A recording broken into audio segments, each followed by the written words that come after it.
ከዛሬ 25 ዓመታት በፊት ታላቁ ሩጫ በኢትዮጵያ አንድ ብሎ ሲጀምር ለተወዳዳሪዎቹና ለአዘጋጆቹ ብቻ ሳይሆን ለሚዲያውም እንግዳና ፈታኝ ነበር።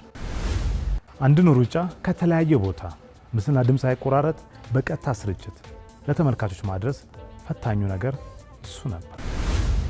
በሺዎች የሚቆጠሩ ተሳታፊዎችን በመቶዎች ስለሚቆጠሩ ተወዳዳሪዎች ያለፈ ታሪካቸውን ካሁን የቀጥታ ስርጭት መረጃዎች ጋር አሰናስሎ ማቅረብ ለጋዜጠኞቹ ፈተና ነበር።